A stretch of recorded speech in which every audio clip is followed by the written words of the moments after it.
What's your identity? Huh? What's your name? Who you are? No, what's your identity?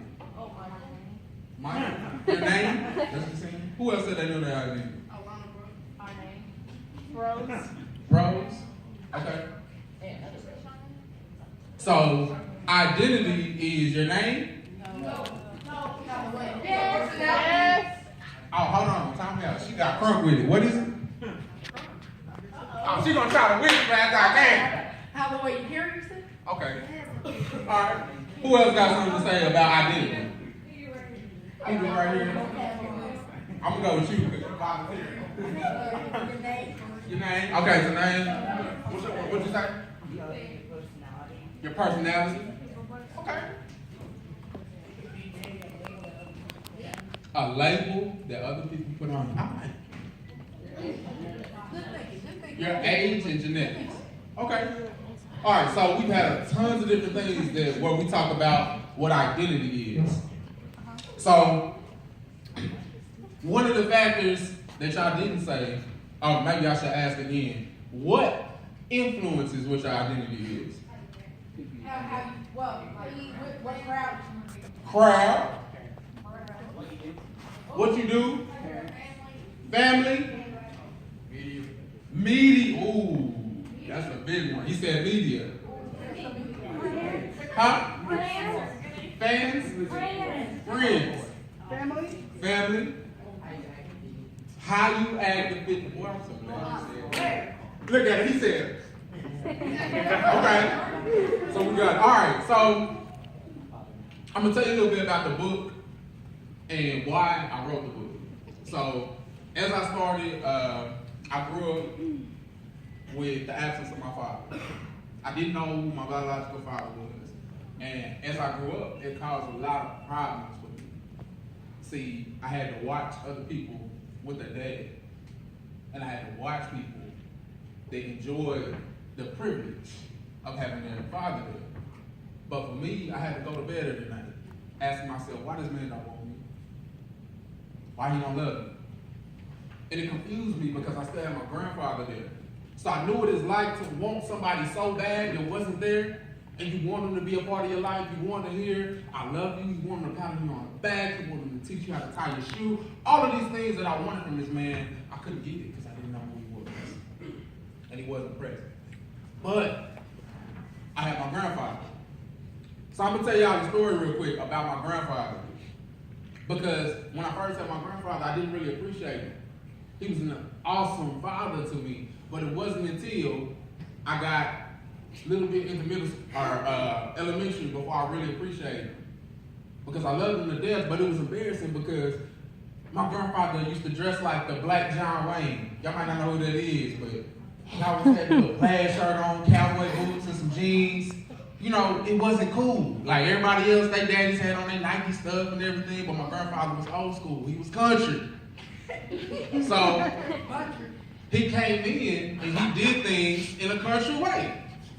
But it wasn't until I was in elementary and I had something change for me because we had a field day. Now, here's something I gotta tell you about my grandfather. I'm pretty fast, but I wasn't able to beat him in running until I was 12. So this man was in his 60s and he could still outrun me. And I had to remember that. So it was the field day, elementary school, came out, he shows up, what do you think he got on? Cowboy boots, jeans, plaid shirt. All the other days got their Nike gear on, they got their tennis shoes, they looking cool, other kids making fun of me, they like, oh, you want us to put 911 on speed dial? I'm like, you stupid, if you can't dial 911, now I gotta say something back, I can't just let them have you looking stupid. So, they asked all these questions, like, you sure you're not gonna have a heart attack and everything? And I'm just mad. So I get up and I'm ready and I'm on the line and I just remembered, I was like, my papa fast. So I was like, you know what, I don't care, I'm gonna make sure I get this. So I take off running real hard, I run to the gym and I come back to right here, and by the time I get back to him, I hand him the baton, you know what he did? He stood there. And I'm gonna have a connection fit. I said, go now! Like, hurry!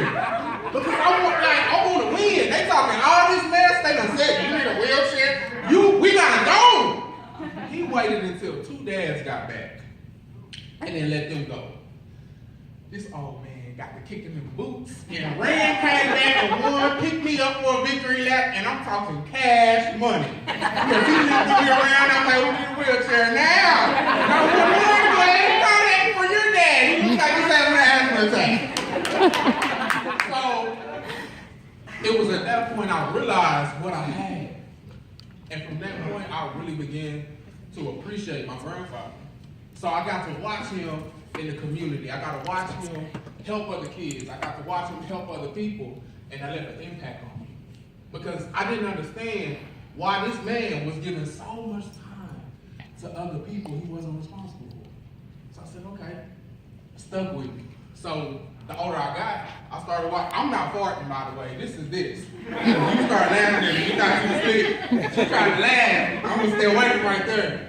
But she, watching my grandfather, I started working at rec centers, started working at detention centers. And when I started working with these kids, I started to realize they didn't have a father either. But on top of that, they didn't have a grandfather. So I started asking myself, especially for the young men, I started saying, how can I be a help to these young men? So I said, I'm gonna make a class. And the class was called Boys and Gentlemen. So I did it at the rec center, and I started learning so much through the process.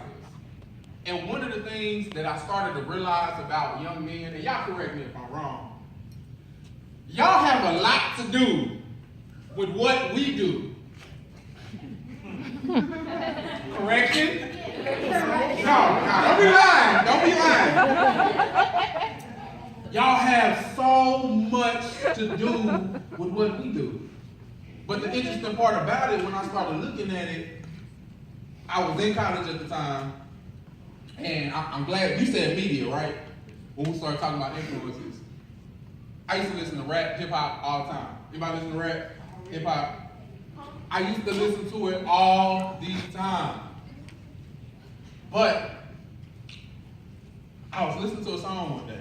It was a Lil Wayne song. And one of the lyric in there was so grotesque, it was so horrible, that as soon as I heard it, and I heard it many times before, but something on this day just clicked to me. Because I stood there, and when he said the lyric, I was like, I would try to hit him with a car if he said that to my sister. Like, I was so mad. But behind that, you know what else I had to say?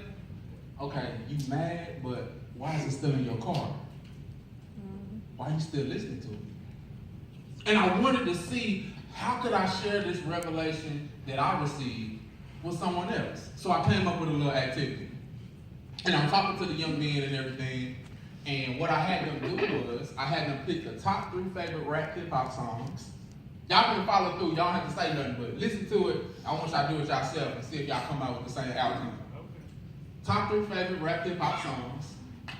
Top 3 favorite rap hip-hop videos. Give y'all 10 seconds to think about it.